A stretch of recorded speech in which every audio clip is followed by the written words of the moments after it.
आज 11 दिसंबर 2021 है और दिल्ली के लिए यह आज बड़ी खुशी का दिन है कि चूँकि दिल्ली के सिंधु बॉर्डर और गाजीपुर बॉर्डर को एक साल से ज़्यादा समय से अपनी मांगों के समर्थन में घेरे हुए दिल्ली से किसानों ने वापसी शुरू कर दी। दिल्ली की सीमा से लगे कुंडली बॉर्डर, सिंधु बॉर्डर, टिकरी बॉर्डर, गाजीपुर बॉर्डर और जहाँ भी किसान अब तक आंदोलन के लिए बैठे हुए थे, उन्होंने वहां से अपना सामान समेटना शुरू कर दिया है और खुशी खुशी से अपने घरों को वापस जाने लगे। प्रधानमंत्री नरेंद्र मोदी ने 19 नवंबर को यह कानून वापस लेने की मांग किसानों की स्वीकार की और कहा कि उन पर जो मुकदमा चले हैं उन्हें वापस लिया जाएगा, उन्हें एमएसपी दिया। 24 नवंबर को केंद्र सरकार ने कृषि कानून को वापस लेने के लिए कैबिनेट की बैठक में इसे रखा, उसे मंजूरी दी। फिर 29 नवंबर को जैसे ही संसद का शीतकालीन सत्र शुरू हुआ, सरकार ने पहले दिन सबसे पहले यही कानून संसद में रखा और संसद के दोनों सदनों लोकसभा और राज्यसभा ने इस कानून को ध्वनिमत से पारित कर दिया और किसान जिस कानून को लेकर के विरोध कर रहे थे वह कानून वापस हो गया।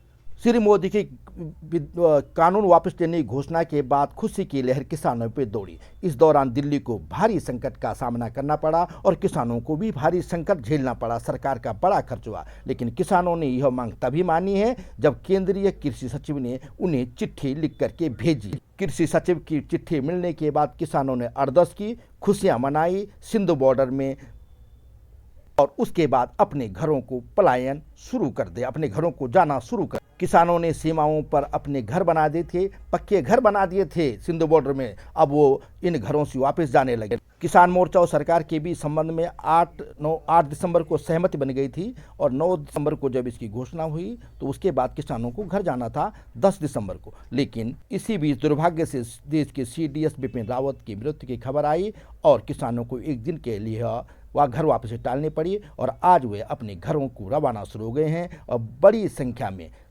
दोनों बॉर्डरों से टेंट खाली होने लगे हैं कि किस तरह से किसान घर वापसी की तैयारी कर रहे हैं।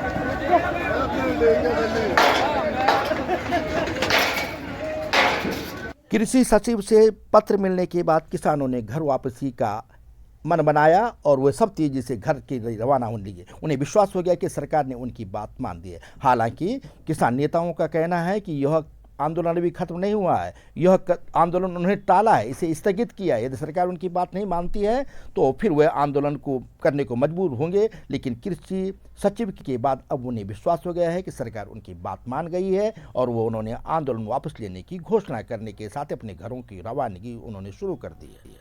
इस विवाद की शुरुआत 17 सितंबर 2020 को तब हुई जब तीनों कृषि विधेयक को लोकसभा ने पारित किया था।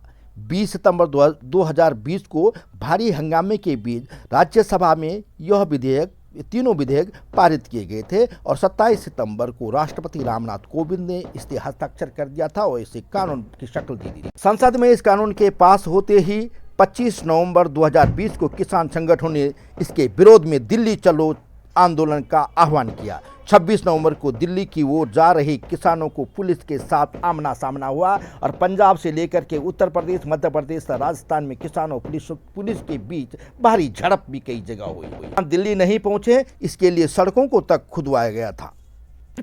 फिर पिछले साल 3 दिसंबर को सरकार और किसानों के बीच समझौते के लिए बातचीत का दौर शुरू हुआ और कई दौर की बात चली, लेकिन न किसान माने और न सरकार मानी, इसलिए यह आंदोलन लगातार चलता था। मामला सुप्रीम कोर्ट में पहुंचा और सुप्रीम कोर्ट ने 12 जनवरी 2021 को तीनों कृषि कानूनों को स्थगित कर दिया, लेकिन इससे किसान नहीं माने। सुप्रीम कोर्ट ने कड़ी टिप्पणी की थी कि दिल्ली को घेरे हुए हैं, दिल्ली का दम घुट रहा है, किसानों को वापस जाना चाहिए, लेकिन किसान नहीं माने। अब सरकार ने अपने रुख में बदलाव किया और तीनों कृषि कानूनों को वापस लेने की घोषणा की। इसकी वजह यह भी बताई जाती है कि अब उत्तर प्रदेश, उत्तराखंड, पंजाब जैसे राज्यों में विधानसभा चुनाव हो रहे हैं, जिसे देखते हुए सरकार ने यह निर्णय लिया है और अब यह कहा जा रहा है कि विपक्ष से सरकार ने मुद्दा छीन लिया है।